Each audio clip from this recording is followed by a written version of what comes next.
Hello and welcome to the study room. This is Residential Alien, or One Blew Over the Cuckoo's Nest. We're back in Reboot Land, this time on live-action Remake Street, for a trip to Hawaii, a place of intense natural beauty and perpetual summer. Now, listeners, I was lucky enough to have vacationed in Hawaii once, and it was truly magical. I don't think my blood pressure has ever been lower than when I was sat on my lanai reading a book and listening to the waves lapping at the beach below.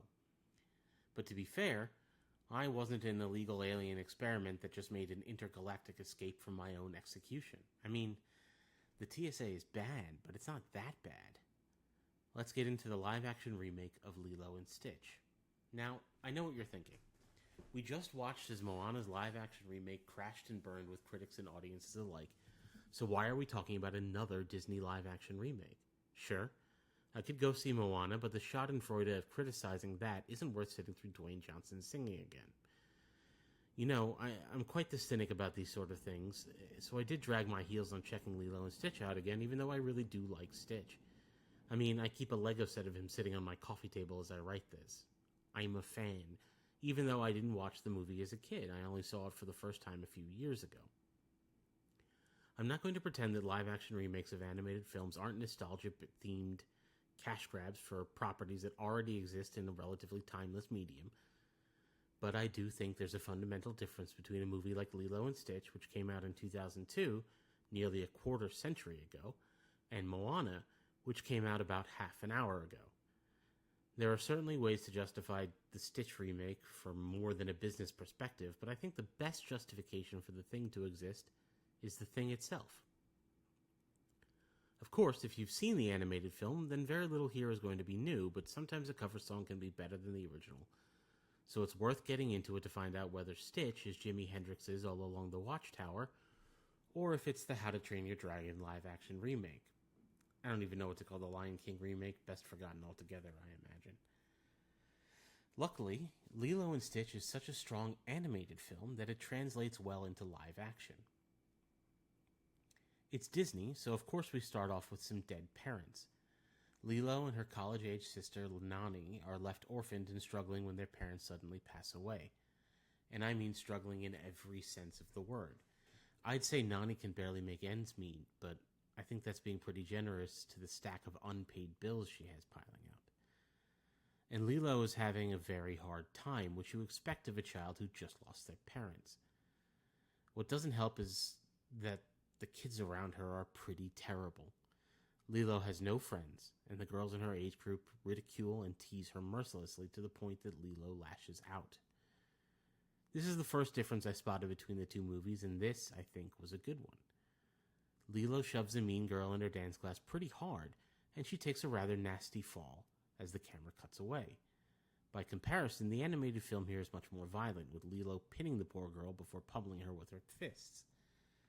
Look, kids get into fistfights all the time. I was in more than my fair share growing up as the only brown kid in an overwhelmingly white area, but I think it's fine if that's something that doesn't make the final cut of a kids' movie.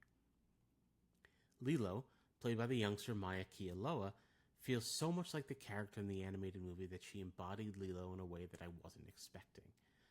I watched the two movies not too far apart in time, and I think she did a great job. Nani, Lilo's overworked, overstressed, and in-over-her-head sister, played by relative newcomer Sydney Agadong, is doing the best she can, and Agadong does very well portraying the perpetually exasperated Nani. Tia Carrere, from Wayne's World and True Lies, the original voice of Nani, is back, and this time playing Mrs. Kikoa, the CPS officer who is legitimately trying to look out for Lilo and Nani's best interests. Unfortunately, that takes the form of Nani relinquishing custody of Lilo, which Nani is desperate to avoid.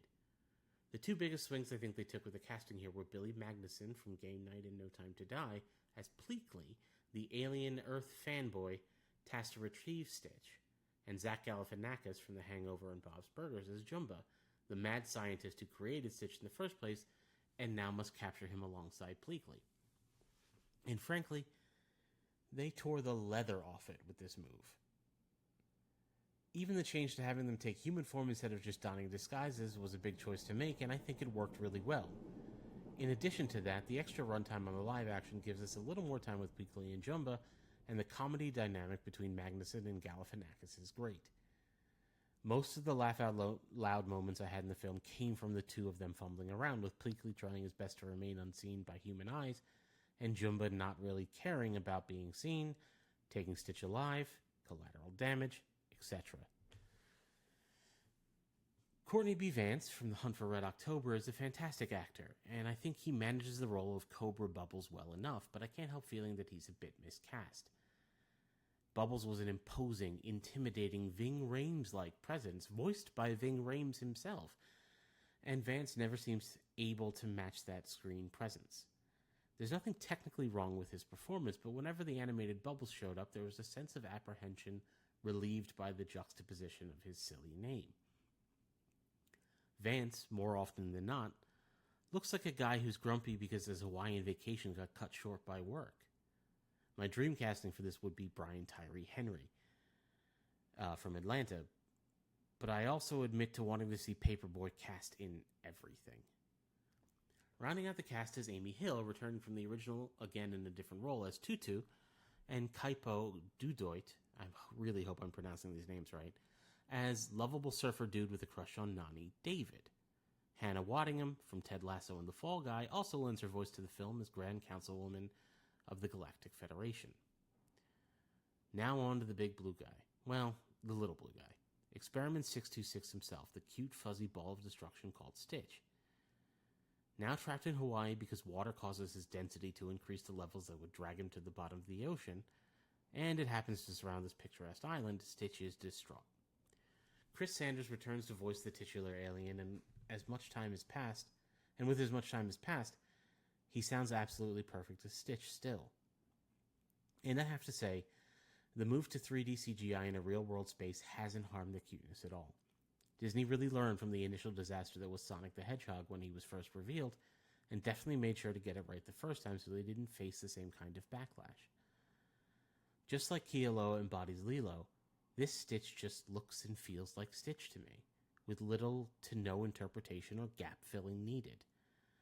The new Stitch model looks incredibly faithful to the animated film and blends reasonably well into the real-world setting. And he's as rude and violent and troublesome as you remember.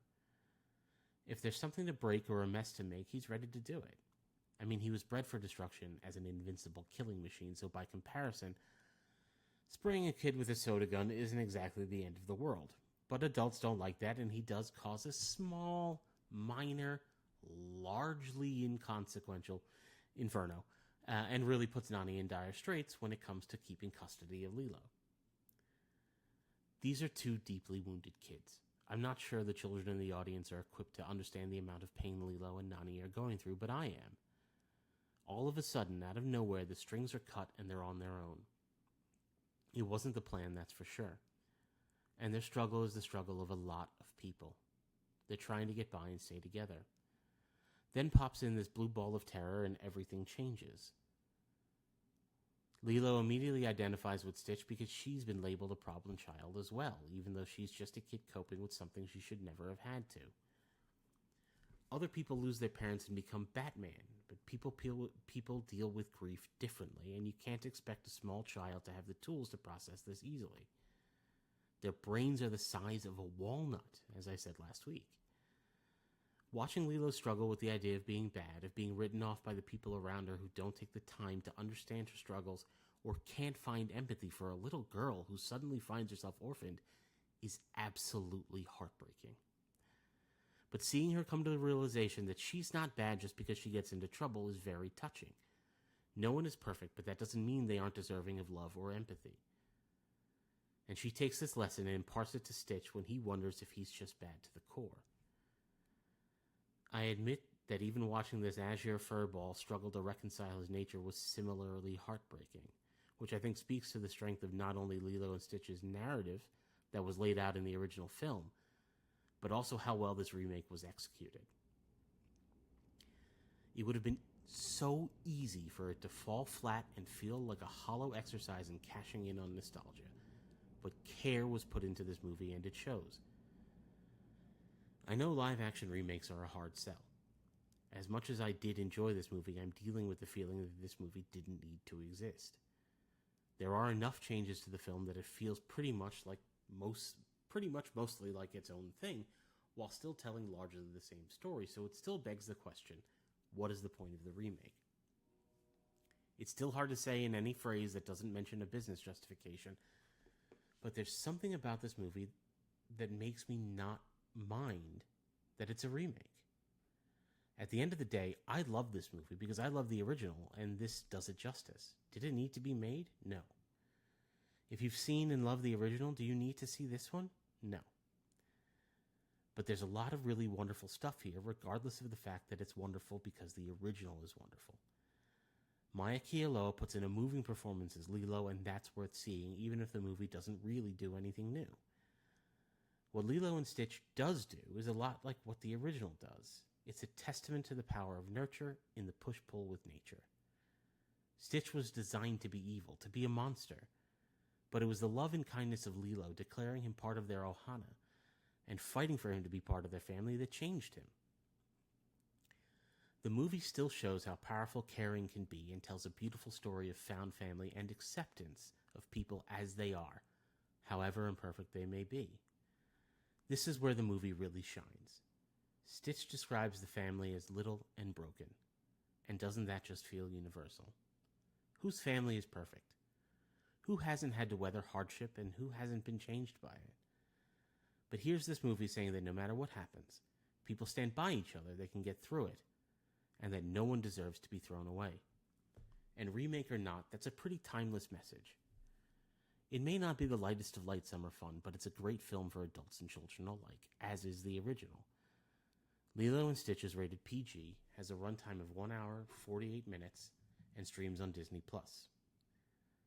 And that's it for today's post. Remember the old saying, dying is easy, comedy is hard. Writing a blog is somewhere in between. If you've liked what you've heard, tell your friends. If you didn't, tell your enemies, and make them read or listen to it. Living well is the best revenge, but the second best is making people read blogs you know they won't like. But know that if you're here, you're part of the Study Room Ohana, and I thank you for that. I'll see you next week.